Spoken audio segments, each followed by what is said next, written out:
बिस्मिल्लाहिर्रहमानिर्रहीम। आबिद सयाल हाजिर है इदारा उर्दू के उस सिलसिले के साथ जिसका उन्वान हमने रखा है एक सवाल, और इस एक सवाल के जवाब के लिए मैं आज हाजिर हुआ हूँ जनाब अख्तर उस्मान की खिदमत में। सर बहुत शुक्रिया, आप हमेशा वक्त नेत फरमाते हैं और मेहरबानी फरमाते हैं। ये बहुत अच्छी बात है कि अपनी जो आपकी सोच है और आपका जो फ़िक्र है वो तालिब इल्मों से अपने जैसे उनसे शेयर होता रहे। बहुत शुक्रिया आपका।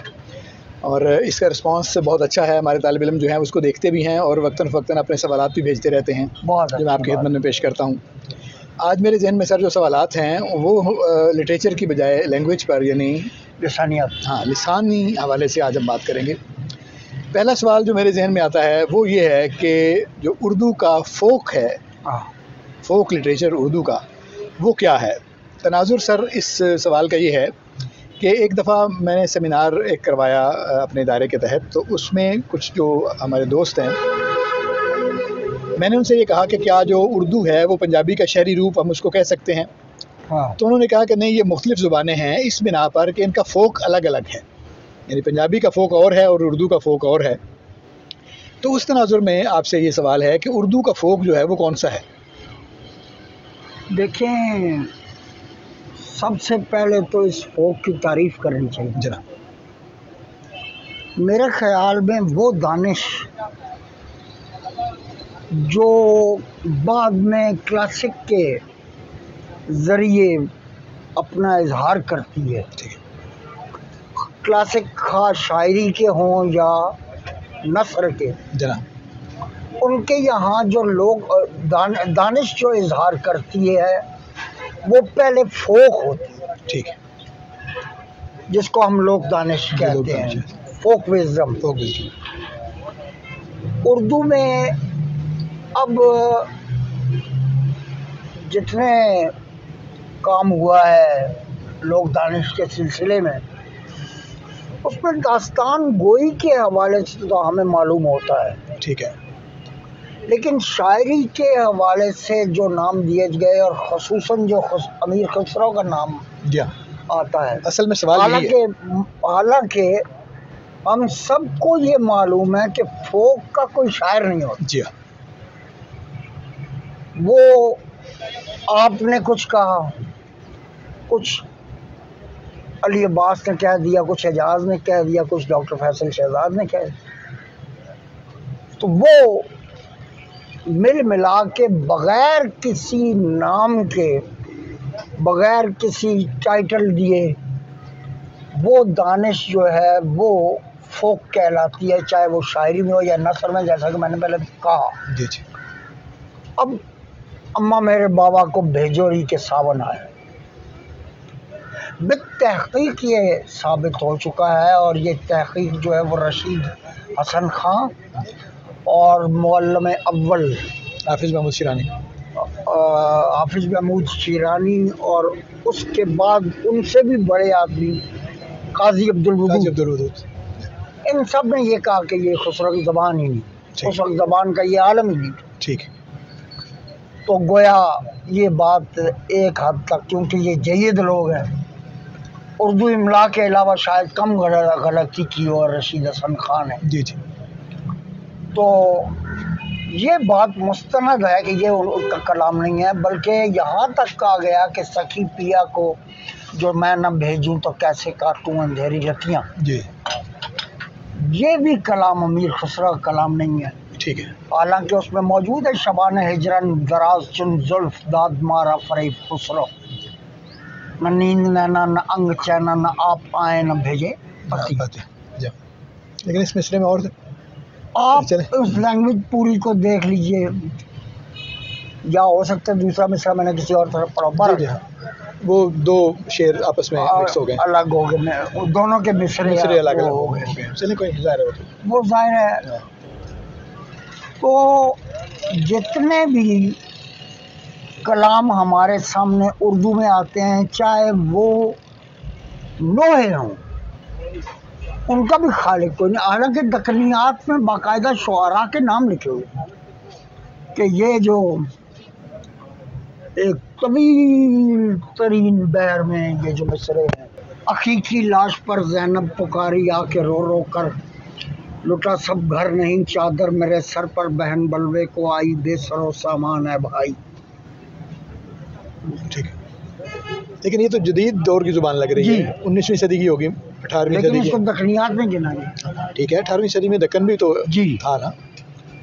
तो अब इसमें वो कोई शायर वायर नहीं था, क्योंकि जो अशरफ बियाबानी वगैरह जो है ना, जो उस दौर के जो लोग हैं, नौसरहार वगैरह जो है उसमें, या तो उसमें ज़ैनब आहे उसका नाम, मतलब वो आहे कह रहे हैं, वो ज़बान और है, बिल्कुल और ज़बान। तो वो ये जैसे खुसरो की ज़बान और है लेकिन मीर से जदीद लगती है।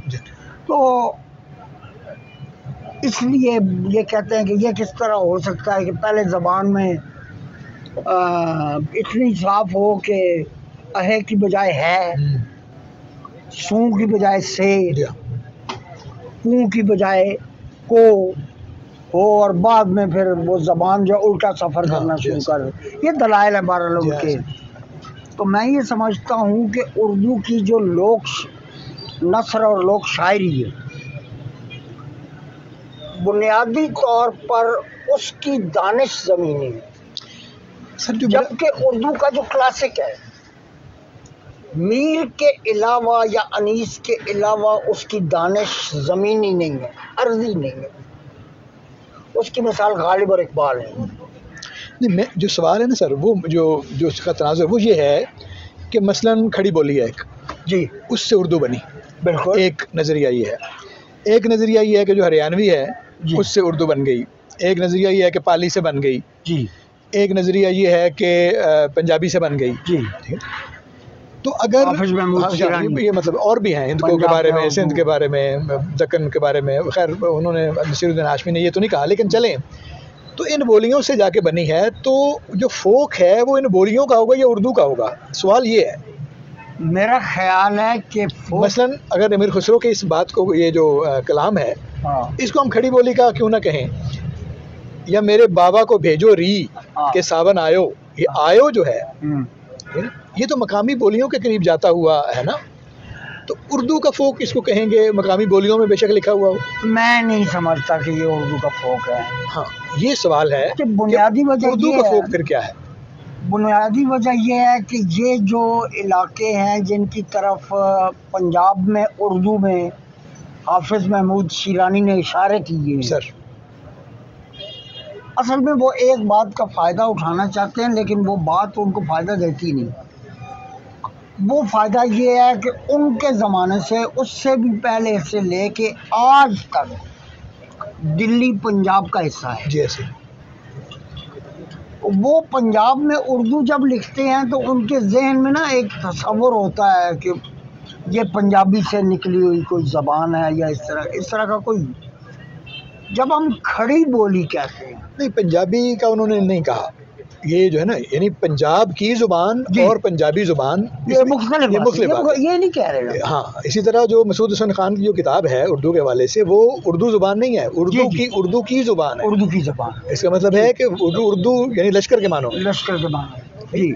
तो इस वजह से ये जब आप पंजाब की जुबान जब आप कहते हैं, तो इसका मतलब पंजाबी जुबान नहीं है। नहीं, ये तो इल्तिबास होना ही नहीं चाहिए। तो उन्होंने ये कहा कि पंजाब में उर्दू पैदा हुई है, ये नहीं कहा कि पंजाबी से बनी। कि उर्दू का बुनियादी जो ढांचा है वो तयन करने में पंजाब का सबसे ज्यादा काम, ये बुनियादी बात, ये बुनियादी बात है। ऐसे यानी पंजाबी भी उसी जुबान से बनी है और उर्दू भी उसी जुबान से बनी, और ये सारी जो करीब की बोलियां उसी से बनी। तो सवाल वहाँ है सर कि जब ये बोलियों को मिलाकर या उनको डेवलप होकर, या एक खड़ी बोली डेवलप होकर या पंजाब की बोली डेवलप होकर उर्दू बनी है जी, तो जो फोक है वो तो ज़रा थोड़ा कदीम है ना, ज़रा पिछला है, थोड़ा सा पहले का है, यानी तारीख से पहले का होता है ना। वरना जब तारीख आ जाती है तो मुसन्निफीन आना शुरू हो जाते हैं ना। तो ये जो सदरी रिवायत होती है फोक, तो उससे आता है। ये सीना ब सीना जो रिवायत है जी, उसी की बात की थी। और मैं ये अब कह रहा हूँ वाज़ेह तौर पर कि जब किसी ज़बान का कोई मुहावरा या रोज़मर्रा तर्जमा शुदा हालत में या बायन ही किसी और ज़बान में जाता है तो वो उस ज़बान का नहीं हो जाता। ठीक है। उर्दू की फोक रिवायत जो है, अभी आपने पढ़ा कि अम्मा मेरे बाबा को भेजो री के सावन आयो, हमने आया भी पढ़ा है, बड़ा जदीद, जैसे मीर को हमने जदीद कर जी जी, ऐसे या शेक्सपियर को उन्होंने जदीद कर। ऐसे नहीं, जब मोरे कहेंगे तो आयो ही कहेंगे ना जी। तो यहाँ पर जो कराइन है वो ये बताते हैं सर कि ये रोहतक जी हाँ, और ये हरियाणा, जी हाँ, ये इलाके हैं बुनियादी तौर पर जहाँ ज़बान फली फूली तब्दील ज़रा सी हुई और उर्दू बनी। इसका मतलब है कि उर्दू का फोक वही है जो हरियाणवी का फोक है? जो नहीं, यहाँ फिर वही और बात हो रही है। उर्दू का फोक वो है जो उसकी नस्र या शायरी की तारीख से पहले हमें नज़र आता है। ये तो हमने मिसालें दी ना मिसरों से, मसलन चरखा मेरा रांगला तंद करा दरियाओं, पंजाबी का फोक है। उर्दू की कोई मिसाल आपके जहन में आती है? कोई मिसाल ऐसी मेरे जहन में नहीं है जिसको मैं ये कहूँ कि मैं उर्दू का फोक करार दूँ। ऐसी अजीब बात नहीं। देखिए कि जुबान है, हर जुबान का एक फोक होता है और फिर वो मानना पड़ेगा कि वो खुसरा का कलाम। अच्छा, उसको हम खड़ी बोली का फोक क्यों ना कहें? उसकी वजह ये है कि जो तजर्बे हैं पंजाबी के वो उर्दू के तजर्बे नहीं है। मसलन यहाँ मैं आपको एक मिसाल देता हूँ सर कि जहाँ पे वो मिसालें औरतें और बच्चे जब बोलते थे तो आज़ाद में गालिबन ये लिखा है शुरू के जो सफ़े ज़बान के मुतालिक हयात, शुरू यहाँ से होती है कि इतनी बात तो हर शख्स जानता है कि उर्दू ब्रज भाषा से निकली है। जी जी, पहला जुमला ही अब हयात का ही है जी। अच्छा, अब उसमें ये है कि वो जुर्रत ये कयास करते हैं और ये बात आम कर देते हैं कि मैं नाबीना हूँ। अच्छा, तो लोगों को भी होता है कि भाई ये क्या पर्दा आप कराना, घर सबके घर जाते थे वो। अच्छा, तो ये वाक़या आज़ाद ने लिखा हुआ है कि ये जब किसी घर में गए तो इन्होंने आप खुरा मांगा, तो वो नौकरानी जो थी उनके रोज़ आने से बहुत तंग थी कि ये जो रोशन ज़मीर है ये बार बार आ जाता है। तो उसने कहा कि वो आप खुरा नहीं है। तो अब इन्हें याद नहीं रहा कि मैं आंदा बनाऊंगा हूँ, तो इन्होंने कहा कि कुटनी तू क्या कहती है, वो सामने तो रखा है। तो आगे से फौरन वो जो बुआ है या नौकरानी है वो ये कहती है कि बाबा यहाँ से निकलो, आप ही पे पैगंबरी वक्त पड़ा हुआ है, ये तो अच्छा खासा सुजाका है। अच्छा, मैं जब इस वाक़े को पढ़ता हूँ तो मेरे जहन में जो तस्वीर बनती है वो पंजाबी की बजाय उर्दू की ही बनती है, पंजाबी की नहीं बनती। इस तरह के बाज़ टुकड़े को जमा करके उनकी जमा आवरी हो के खड़ी बोली कह के कुछ चीज़ें तय करके उर्दू का फोक। अच्छा, इसमें कोई किताब भी नहीं है, मसला ये है। मैं वही कह रहा हूँ कि मेरे जहन में ये सवाल पैदा हुआ कि हर जुबान का एक फोक होता है जी, उर्दू का भी होना चाहिए जी। तो अभी तक जो हमारे सामने और अगर फ़र्ज़ करें, मतलब आप जैसे हाफ़ज़े वाला आदमी जो है जिसको मतलब है कि हज़ारों सालों का बहुत सा टेक्स्ट जो है वो हाफ़ज़े में है, तो उसको भी अगर मुश्किल पेश आती है कुछ चीज़ ढूंढने में, तो इसका मतलब है कि वाक़अतन मसला है। तो इस पर ज़रा बात करनी चाहिए मेरे ख्याल में किसी पर इसलिए बात करनी चाहिए कि हमारे तालिब इल्म जो है, मसलन आपका सवाल जो है अब ये सामने का सवाल है, लेकिन आज तक किसी ने किया कि क्या दुनिया में कोई ज़बान ऐसी भी जिसका फोक नहीं, ठीक है ना। अब अगर उर्दू का फोक है और वो हमसे दरियाफ्त नहीं हो सका, लोग दानिश का पता नहीं है, तो वो किस ज़बान से माखूज होगा या आप ही बन गया होगा। तो इसकी मिसालें मुझे शाज़ क्या मिलती नहीं। मुमकिन है कि उन इलाकों में जिन इलाकों में उर्दू का यानी चलन ज़्यादा था, यानी दिल्ली में, लखनऊ में, जी, वहाँ पर लोगों के सीनों में हो या यहाँ पे जो उर्दू स्पीकिंग मैंने है तो सिलसिले में बड़ी मतलब काविश की है, और गुजरात तक, जो इंडिया का गुजरात, जनाब, उसमें अहमदाबाद और फिर सूरत। अब मैं आपको मालूम होगा कि वारिस अलवी मेरे मेहरबान भी थे, दोस्त भी थे। आज तक उनका जो वो नंबर है वो इस मोबाइल से डिलीट नहीं हुआ। तो उनसे बात जब मैं करता था तो सुरैया उठाती थी, उनकी बेटी गालिबन, अगर मैं वाकई दुरुस्त नाम ले रहा हूँ, मुझे याद नहीं। तो मैं पूछता था तो वो एक फिक्रा होता था कि बाबा तो बाहर गई गवाह। अच्छा, गई गवाह चालू रखियो, मैं बुलाती हूँ। अच्छा, इस तरह के बहुत सारे फिक्रे मेरे जहन में हैं। खुद वारिस अलवी जो है अपनी गुफ्तगू में बात फिक्रे इस तरह के बोल जाते हैं। ठीक है। और वो पंजाबी के असर वाली उर्दू है। ठीक है। जिस पर पंजाबी का बहुत असर है। ऐसे ही है हमारे फैसलाबाद के जो लोगों के पंजाबी है, उसमें गाफ आता है बार बार। जी, ऐसे गाफ। हाँ, गाफ की साउंड जो है वो रिपीट होती है। वो गाफ के बजाय वो हैगा को हैगा। हैगा। तो ये कुछ जमा आवरी अगर हो तो शायद बात करने में आसानी हो। अच्छा, फिर एक उम्र का भी जो होता है ना तकाजा, लेकिन इतना मैं आपसे वादा कर सकता हूँ, अगर मुझे 3-4 महीने का वक्त मिल जाए सर, तो मेरे जहन में कुछ चीज़ें, किताबें हैं जिनका मैं आपको ये आपका पंजाब अपना उर्दू का फोक, अगर कोई है तो फिर हमारी रावलपिंडी में जहाँ हम रहा करते थे, उसका नाम है, एक तो चार सुल्तान है, एक मोहल्ला राजा सुल्तान। मोहल्ला राजा सुल्तान। हमारे मकान के बाद वो मोहल्ला शुरू होता था, हम सेंटर टाउन में रहते थे। ठीक है। और हमसे एक घर छोड़ के लखनऊ के लोग रहते। अच्छा। तो वो जो बूढ़ी अम्मा थी उन्हें हम अन्ना अम्मा कहते थे। अन्ना। तो वो चाय बना रही थी, हम छोटे से खेलते थे उनके घर में, वो कहीं बर्तन रख के भूल गई, तो उबलने लगा पानी। तो अब जबान की जो मिठास है वो असल में फोक ही से डिराइव है। ठीक है। तो उनकी एक पोती थी, सर, वो सबकी अन्ना माँ थी, 90 साल के बूढ़े की भी और बच्चे की। 81 साल उनकी उम्र थी, अल्लाह उनकी मग़फ़िरत फरमाए। तो उससे कहा कि अन्ना माँ पानी में फूल पड़ गए। अच्छा।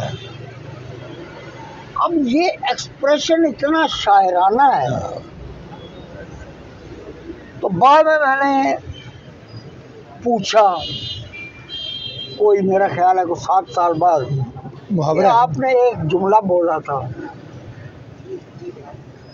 तो वो उन्होंने कहा कि जब पानी में वो पड़ता है ना, बल पड़ते हैं पानी में, तो हम उसको ये कहते हैं। अच्छा। और जब दरिया में जोश आता है तो हम भंवर या गिरदाब नहीं कहते, हम कहते हैं दरिया के फूल बड़े हो। अच्छा। ये उनकी ज़बान है, ये अपना मकामी एक मुहावरा है ना सर। मेरा ख्याल है किसी वक्त सेमिनार इस पे रखते हैं एक, 2-3 महीने के बाद, अकाबरीन को, कुछ और लोगों को बुला के इस पे गुफ्तगू करनी चाहिए कि उर्दू का फोक क्या है। बिल्कुल सही है। तो ये आगाज़ की गुफ्तगू के तौर पर बहुत सारी शायरी ऐसी है जो शायद उसके बगैर समझ ना आती हो। ऐसे कुछ तायुन तो होना चाहिए, कुछ ना कुछ तायुन करके कुछ। तो चलो, एक अच्छे सवाल के साथ और इन कीमती बातों के साथ उम्मीद है कि आपको ये बातें पसंद आई होंगी। तो इंशाल्लाह इस मौजू पर एक सेमिनार इदारा रखेगा। बहुत शुक्रिया।